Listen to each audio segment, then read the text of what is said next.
Okay, so Marvel has officially rebooted the X-Men in the Ultimate Universe. This has nothing to do with Fall of X, by the way. And this picks up with Hisako. Now, for those of you guys who don't know who this character is, Hisako is armor. She's able to create a kind of psychic armor around herself that is almost completely and totally impenetrable. But she's met by another girl at her middle school who just kind of runs up on her and says, hey, it's a second button. Now, the cool thing is, I don't know if this is really a staple in Japanese culture because this comic is written and drawn by PEACH MOMOKO, and so it's very much steeped in Japanese culture.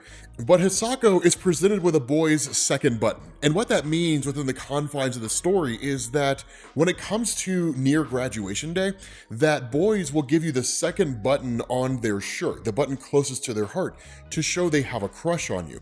But Hisako doesn't quite know how to deal with this, but even then, you end up finding out it's kind of some measure of a ruse, because while the button does seem to be legitimate, the girls are just kind of like, I told you I could do it, right? Like, this girl's depression's weird. And so it's kind of schoolyard bullying. It's not really extreme or anything like that, right? But it's just kind of showing that, like, Hisako's a bit of an outsider. But what she ends up finding out is there's a note attached to this. And this is when the comic gets really, really, really amazing. And in fact, it's probably one of the most interesting number ones that I've read in recent years. The note simply says, meet me at the temple in the mountain behind the school. Our time has come, my friend. And so it's interesting because she's referred to as friend, which for the most part, she has no friends. And we'll find out why as we get further into this comic book. But she ends up getting a phone call from her mom who basically says, you know, work's got me running late and, you know, go ahead and meet with your grandma and that kind of a thing. So Peach ends up meeting at the temple. Now, as you guys can tell, instead of this comic being based in like Westchester, New York or something like that, it's clearly in Japan. And with the art style of PEACH MOMOKO, it really, really fits. In fact, for those of you guys who never read Demon Days, let me know and we could potentially cover it. It's like if the X-Men existed in the world of the samurai, right? It's a phenomenal comic. It's really what made PEACH MOMOKO a landmark comic book creator. But it's one of these things where she's kind of like, I don't really know why I came, right? All my decisions today have been wrong. I bet it's all a stupid prank. And that's when she notices a boy over by the trees. But then this boy, when he approaches her, isn't necessarily a boy, right? Because the person she sees is a person she knew, but there's no conceivable way that she could see that person. And we'll talk about why, you know, again, here in a second. But this kind of shadowy figure approaches. Now, this is where I'm gonna reach out to you guys who are very familiar with Japanese culture, because I'm not really familiar with the idea of like urban legends, ghosts, different things like that, how it works. People's inner demons, you know, is what you and I would colloquially call it here in the States. I don't know how that kind of thing works in Japanese culture. And so it's very, very, I don't know, cloak and dagger, so to speak, right? No pun intended, in terms of like how this happens. Because my initial thought is that this guy's the Shadow King. And you'll see what I mean, right? Because he says, Hisako, I knew you would come, hoping to make new friends. And when she asks who it is and whether or not this was the person that left the note in the button, they simply say, I did, right? I needed some way to meet you since you haven't been going to school. And when the question's asked, what do you want? This person says, to give you this. And he gives her this little artifact and it immediately terrifies her as soon as she sees it. And the reason why is because she got it from a friend of hers named Tsubasa when they were younger. And he even says, so you do remember him, right?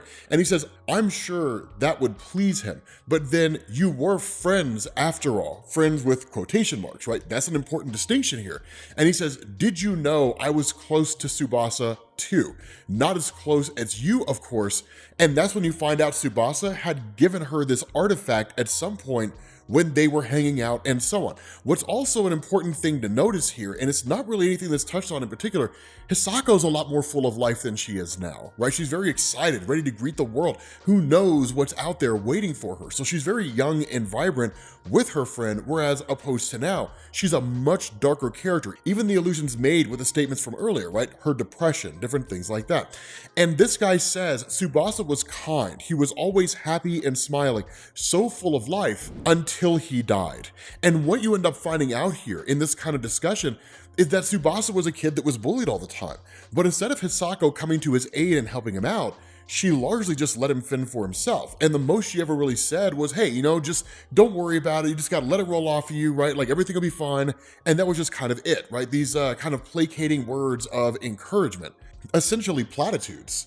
right? Like words designed to make you feel better, but don't actually serve any meaningful purpose. And so what you have is this being that says like, you know that his death was your fault, right? You just don't want to take responsibility. That's why you stopped coming to school. And he says, I quit running from my problem. My eyes are open. The time for sorrow is over. Now is the time for vengeance. And that's why I say, I don't really know if this is her inner demon working against her or some kind of other being out there. One of the things about the way that Peach Momoko does stuff is it's not done in your traditional comic book form, right? Where just, Tsubasa's friend or his mom is a person who secretly had mutant powers and now she's taunting Hisako, right? Like this really, really basic type of storytelling. Instead, because it's so rooted in Japanese culture, it's as much philosophy as it is anything else. That's why I'm looking to you guys here, right? In Japanese culture, manga, different things like that, is this kind of like a mainstay, right? Where a person is sort of tormented by their own inner guilt, which takes on a physical form. That I'm not really sure about because I'm not very knowledgeable when it comes to Japanese culture and this kind of thing. But the other part of this, and this is something that I really thought could have been a legitimate thing, is that potentially it's the Shadow King, right? I have no reason to believe that, except for the fact that one, the Shadow King in a manga style X-Men comic would be pretty dope if we're being honest with ourselves, right? Just like this entity that represents fear and horror in a Japanese manga that basically is an X-Men comic, that would be phenomenal. But the other reason why is because, as a lot of you guys who are familiar with the Shadow King knows, he likes to prey on younger mutants because they're easily manipulated. They're easily convinced to like give in to different things. We saw that with the more recent runs, which I think was done by Teenie Howard. I'm not going to swear to that, but the more recent run of New Mutants prior to basically like the cancellation of it all and the launch of like Fall of the House of X. But like the Shadow King loves that stuff because what happens here is that while Hisako is sitting there, the spirit of Tsubasa appears, and that just like sends her panicking and running. So it very much contains some horror elements, but it's really fascinating because she's caught up by all of this, right? She's apologizing, I'm sorry, but it wasn't my fault. But the fact that she's apologizing for it seems to indicate on some level she feels like it is, because she knew that he was being bullied. She knew his self-esteem was taking a hit. She knew he was falling prey to depression, but did nothing about it, right? Did nothing to really support him in a meaningful way. And seemingly, he ultimately finished all his living. He ultimately ended all of his own living. And that's why a lot of this guilt really seems to eat at her, because you get this kind of spirit that taunts her and says, why are you running away? You're the one who told me not to run. So that's why it's really, really murky here, because it could be a spirit pretending to be Tsubasa, kind of taunting her in order to manipulate her, or it really could be her own inner guilt manifesting in a physical form. But in this moment when she rides out in front of a car, that's when her mutant power manifests. It kicks in, right? And that's when she takes on her psionic armor energy form.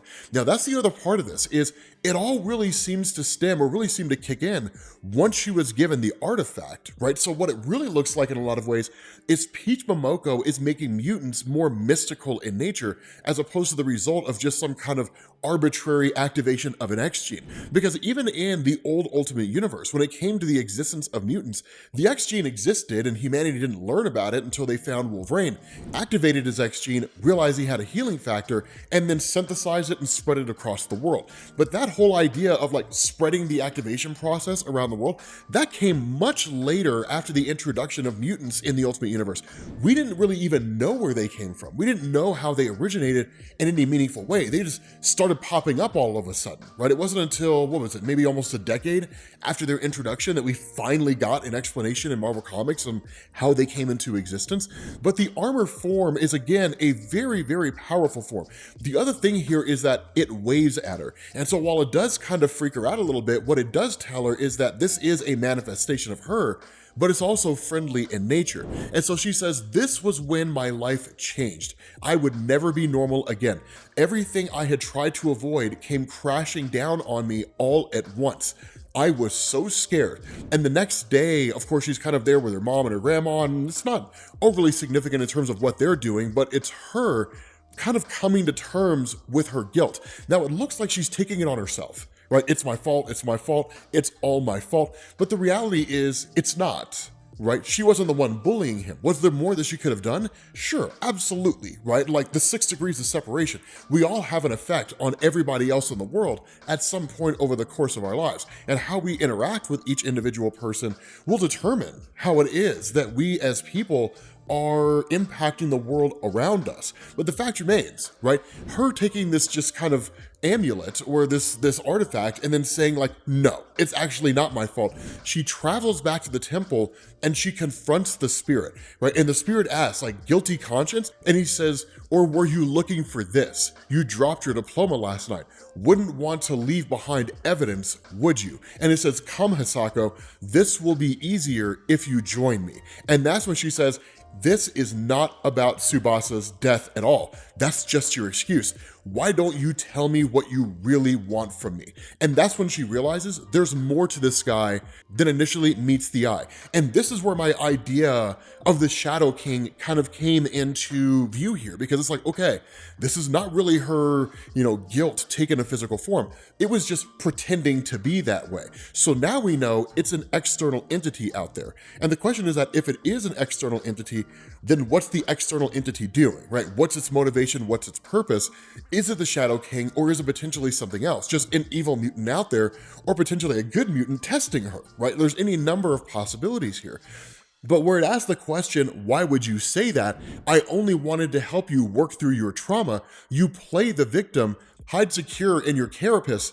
No longer, I'll tear you out of your little shell, you traitor. That's when she manifests her armor form. Although the way she kind of looks, it almost looks like it's unintentional. The armor form manifests itself. So it's very, very different from what we're used to when it comes to armor in Marvel Comics in the main Marvel universe, which is really more her just kind of summoning and using it, as opposed to here where it seems more like a symbiotic relationship. So I think that's where a lot of the idea of mutants being mystical in nature coming from. It's like a protective spirit, right? As opposed to like just a mutant power, which I think is cool if that were the case, right? And that's where it says like, this is your fault. Tsubasa never should have relied on you. And where you have armor who just kind of says, it's a dream, right? It's a dream.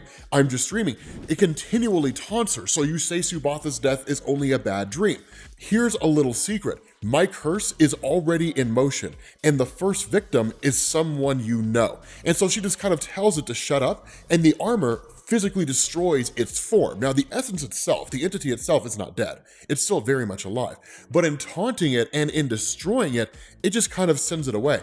And that's when Tsubasa just kind of picks up, right, in a spiritual form, picks up this device or this amulet and says, it's too late. Right? You should answer that. And when she gets a call, she said, hey, like it's been a while. You were good friends with Tsubasa, so you should know the teacher that he had, his coach, he hung himself. He did it this morning. Now, the coach was one of the people who was taunting and bullying Tsubasa. So it's one of these things where it seems like a curse, but again, more like vengeance, speaking to what it was that had happened earlier. And so you get this really kind of cool monologue here where Tsubasa had basically vanished, right? He's gone now. And you have Hisako who's talking to herself and she's like, what in the heck is going on? Something unimaginable is happening.